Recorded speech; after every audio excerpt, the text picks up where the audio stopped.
Welcome to Aligned for Success podcast, where we help chiropractors create practices that truly serve their life's vision.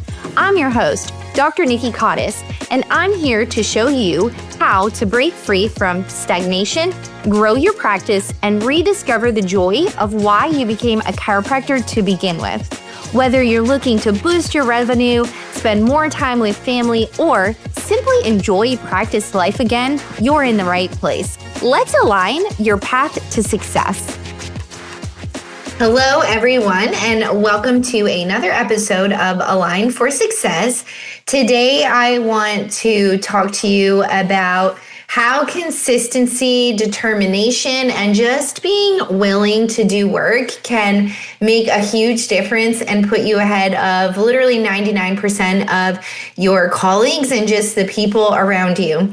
So here is a quote from Tom Brady. If you guys know me personally, you know that I absolutely love football. Not necessarily a Tom Brady fan, but I can give credit where credit is due, and he is the GOAT, so he's the greatest of all time. But he said, to be successful at anything, you don't have to be special. You just have to be what most people aren't: consistent, determined, and willing to work for it. And so when I heard this quote, I thought, man, that is so stinking true. And a lot of you know that I do actually hold two jobs, one where I am a business owner and one where I am a part of a team where I also report to someone else as my boss. And sometimes people will look at my calendar and they'll say, I literally don't know how you do all of this, show up for work, have a kid, etc. Number one, when you have jobs that you enjoy, it doesn't always, I know that's like, it's such a corny saying, like if you do what you love, it will never feel like work. My jobs definitely feel like work, especially my chiropractic office. However, you can become very energized from the work that you do. And so I love both of the jobs that I hold. And so number one, it's very motivating to continue to grow these businesses. But on the flip side of that, I'm also a person who was raised with extreme grit and just figure out ability and just go. My mom is the person who is directly responsible for this. And so growing up, my mom always had a job, and she moved up and she always had a good job, and she worked for newspapers, and she still actually does work for newspapers. And I remember one time in Westchester, PA, she was working at USA Today. And I remember I went up to my mom's office and I had no idea that my mom had like the back corner office with all of the windows. And I said, Mom, you're kind of like a big deal. And I had no idea. And so that was also a pivotal moment for me, just knowing that my mom has been a very career-driven person, and I can also look back on my childhood and not feel like I ever had lack from my mom specifically. So as far as being there for me, showing up for things, having 3 kids, having me and my sister in dance, my mom was always a part of our life, and she was always working. My parents got divorced when I was 15.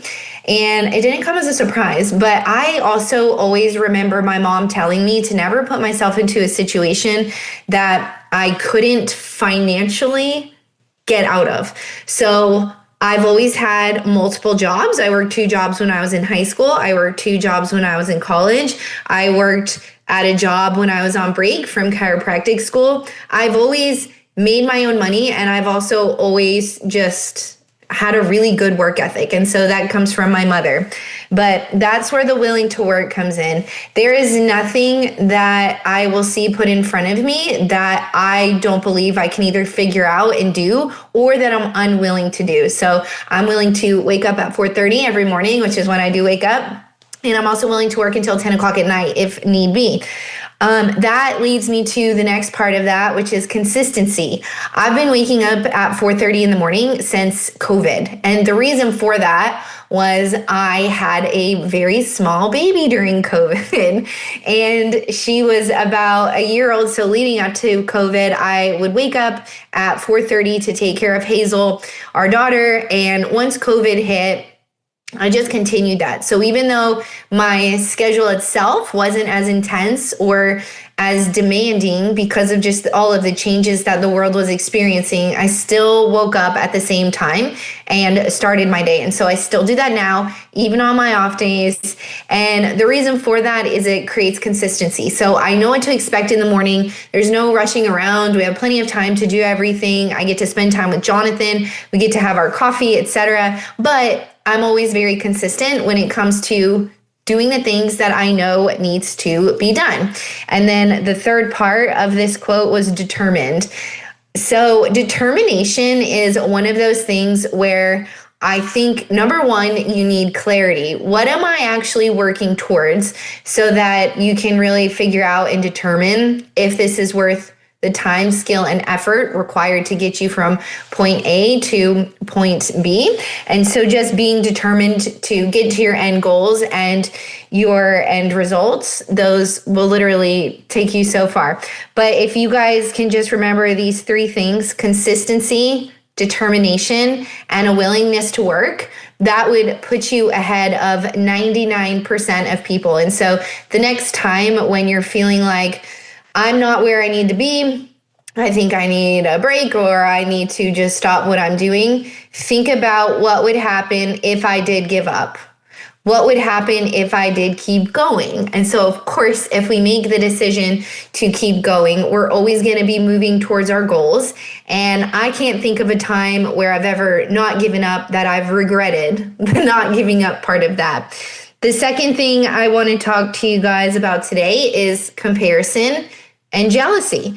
And so many times we will look around at our colleagues or just other people in our life, and maybe sometimes we might feel jealous of what they're doing. I was interviewed for a podcast yesterday, and she asked me a question about being in rooms with high-level people, how I use that to either feel jealous or to fuel myself for motivation.